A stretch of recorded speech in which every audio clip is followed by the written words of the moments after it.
Сезоном ГРВІ найчастішою скаргою на прийомі у педіатра є скарги на кашель у дитини.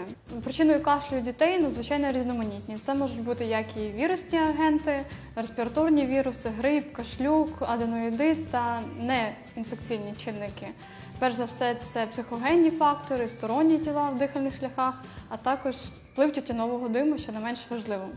Але варто пам'ятати про те, що кашель – це в першу чергу захисний механізм, який сприяє очищенню в дихальних шляхах. Тому не варто його пригнічувати та боротися з ним, а варто вплинути на причину, яка призвела до виникнення кашлю.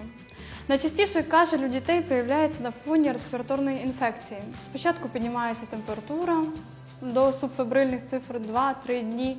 Далі також дитину турбує нежить та з'являється кашель. Кашель спочатку сухий, 2-3 дні до тижня, а далі він стає продуктивним, вологим, відходить мокрота. І так триває до 2 тижнів. Звісно, батьків засмучує те, що дитину турбує кашель. Але варто звернути увагу на те, що будь-який бронхіт у дітей перебігає не менше 10-14 днів. І це нормально, якщо дитина при цьому абсолютно себе комфортно почуває. Вона жвава, грається, їсть, достатньо п'є, то не варто дарма хвилюватися та звертатися до лікаря.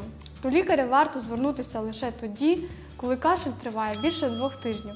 Дитину це дійсно турбує, вона погано спить, закашлюється, інколи кашель викликає блювоту. Ви бачите сторонні домішки в мокроті, яку відкашлює дитина, або вони мають неприємний запах. При цьому, звісно, необхідно негайно звернутися до лікаря, щоб він додатково оглянув дитину, призначив ще обстеження та адекватне лікування. В інших випадках кашель не потребує особливого медикаментозного лікування при неускладненій вірусній інфекції. Достатньо створити лише комфортні умови для перебування вашої дитини. Це хороша температура у кімнаті, де перебуває дитина. Має бути близько 20-22 градусів. Достатньо зволожене повітря, в якому перебуває та грається дитина, оскільки сухе повітря пересушує дихальні шляхи, що зумовлює ще більші напади кашлю у вашої дитини. Та не забувайте, будь ласка, про рясне пиття, тому що мокрота в більшості своєму складу на 90% складається із води. І чим більше ви даєте пити рідини вашій дитині, тим краще відходить природнім шляхом мокрота у дітей. Не менш важливим є догляд за порожниною носа.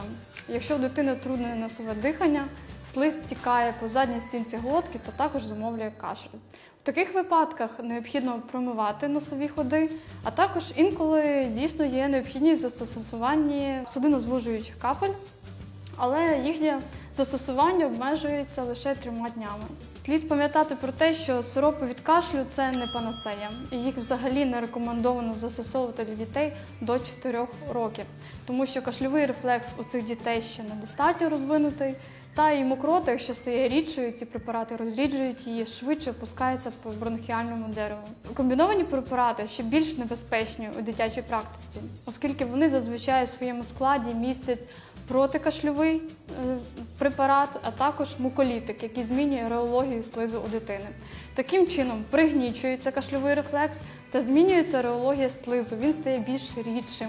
І слиз швидше проникає глибше, далі вниз по бронхіальному дереву. Тому будьте уважні, коли купуєте сироп у аптеці. Застосовуйте сиропи та мікстури від кашлю лише за призначенням лікаря і у період активності вашої дитини, а не перед сном та в період відпочинку. Найкраще, що ви можете зробити для вашої дитини, це створити їй комфортні умови, давати достатньо пити, та, напевне, створити їй умови хорошого розвитку і привчити до здорового способу життя. Гуляйте достатньо на свіжому повітрі, займайтеся фізичною активністю, їжте смачні та корисні лише продукти, вакцинуйтеся і більше не хворійте.